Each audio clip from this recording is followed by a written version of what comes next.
Βρισκόμαστε στην Ασουνσιόν, Παραγουάη. Σήμερα ξύπνησα σφαδάζοντας τον πόνο. Ήμουνα χάλια, δεν ήξερα τι να κάνω και πήγαμε κατευθείαν στο νοσοκομείο. Από ό,τι φαίνεται, μάλλον είναι γαστρίτιδα. Πήγαμε πρώτα στο λάθος νοσοκομείο. Βέβαια, μας εξυπηρέτησαν μια χαρά εκεί άνθρωποι εξυπηρετικοί πλήρως. Μέσα σε 5 λεπτά με είχε δει γιατρός. Μου κάνανε εξετάσεις κλπ. Αλλά μου είπαν: κοιτάξτε, είστε στο λάθος νοσοκομείο. Βρίσκεστε σε ένα νοσοκομείο για κατάγματα. Πρέπει να πάτε σε άλλο νοσοκομείο. Να το νοσοκομείο στο οποίο ήρθαμε, το σωστό νοσοκομείο εδώ πίσω. Μπήκαμε μέσα. Πρακτικά τι γίνεται όταν μπαίνεις σε ένα δημόσιο νοσοκομείο στην Ασουνσιόν, εδώ στην Παραγουάη. Τους δείχνεις το διαβατήριό σου, σημειώνουν τα στοιχεία σου, παίρνουν κάποια στοιχεία βασικά, τα περνάνε στο σύστημα και στη συνέχεια περιμένεις σε μια αίθουσα αναμονής για 2 με 5 λεπτά. Εμείς περιμέναμε γύρω στα 3 λεπτά. Περνάς σε μια πρώτη εξέταση. Μετράνε πίεση, μετράνε το χτύπο της καρδιάς σου και στη συνέχεια περνάς μέσα σε γιατρό. Αλλά πρώτα πρέπει να περιμένεις άλλα 5-10 λεπτάκια μέχρι να σε δει γιατρός. Άρα συνολικά θα σας πω ότι μέσα σε 20 λεπτά είχα περάσει στην κανονική εξέταση, αφού πέρασε η καταγραφή των στοιχείων μου και ο πρώτος έλεγχος με την εξέταση πίεσης και χτύπων της καρδιάς. Μετά περάσαμε σε γιατρό μέσα, όπου υπήρχε μια αίθουσα ειδική με γιατρούς, με νοσοκόμους κλπ. Που πραγματοποιούσαν εξετάσεις. Εκεί με είδε γιατρός, εκεί μου είπε: ξέρεις τι, πρέπει να κάνουμε και μία ακτινογραφία.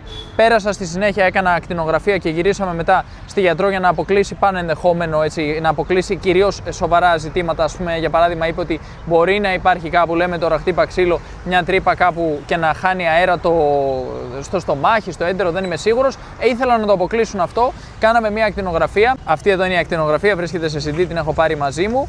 Και επίσης μου είπε κάποια φάρμακα να παίρνω, γιατί από ό,τι φαίνεται μάλλον έχω γαστρίτιδα. Τις προάλλες ήπια χυμό, ήπια 1-2 χυμούς, λέω εντάξει, είμαι πολύ καλά, έχω συνέλθει. Είχα μερικές εβδομάδες προβλήματα με καούρες και τέτοια προβλήματα, τέλος πάντων τέτοιας φύσης. Έκανα και μια γαστροσκόπηση στο Σαν Πάολο της προάλλες που έδειξε μια μικρή φλεγμονή ακόμη εδώ στον ισοφάγο.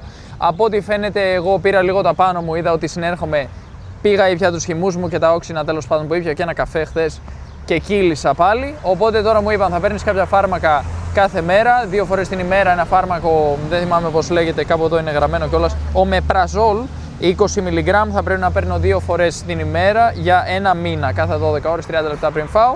Και επίσης μου έδωσαν και ένα χαρτάκι για να πάω σε γαστροεντερολόγο, για να κλείσω ραντεβού δηλαδή και να το γαστροεντερολόγο, γιατί αυτό δεν θεωρείται πλέον επίγον. Εδώ στο νοσοκομείο που βρισκόμαστε πίσω μας, στο Σαν Λορένσο, εδώ έπρεπε να πάω πρώτα σε ένα αρχικό κτίριο που μου πήραν τα στοιχεία, περάσαμε μέσα τέλος πάντων. Έχει πάρα πολλά κτίρια μέσα, έχει πολλούς γιατρούς διαφορετικούς. Και στο τέλος με στείλαν στο τελευταίο κτίριο για να κλείσω ραντεβού για γαστροεντερολόγο. Και όταν φτάσαμε εκεί, μας εξήγησαν ότι αυτά τα ραντεβού τα κλείνεις μέσω του call center. Πρέπει να τους πάρουμε τηλέφωνο για να το κλείσουμε αυτό το ραντεβού.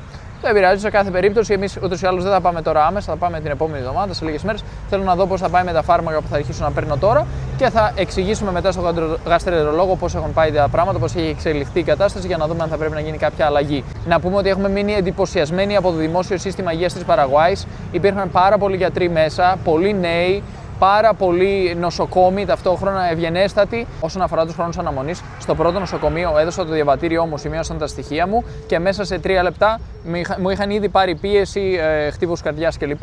Και μέσα σε 5-10 λεπτά ήδη με είχε δει γιατρός μετά. Εδώ πέρα, με το που συμπλήρωσαν τα στοιχεία του διαβατηρίου μου, κατευθείαν μου πήραν πίεση και χτύπους καρδιάς και κατευθείαν με πήγαν στην αίθουσα αναμονής για το γιατρό και ο γιατρός με είχε δει σε 10 λεπτάκια περίπου. Δηλαδή, έχω πάθει την πλάκα μου. Πρώτη φορά βλέπω τόσο άμεση εξυπηρέτηση, ακόμη και σε ιδιωτικές κλινικές που έχω πάει στο παρελθόν, δεν με είδαν τόσο γρήγορα εκεί πέρα. Δηλαδή, έχω πάθει την πλάκα μου. Δεν το περίμενα αυτό από την Ασουνσιόν. Έχουμε εντυπωσιαστεί. Να το ξέρετε αυτό, αν έχετε κάποιο πρόβλημα όταν βρίσκεστε στην Παραγουάη, υπάρχουν τα δημόσια νοσοκομεία, δημόσιο σύστημα υγείας και λειτουργούν εξαιρετικά.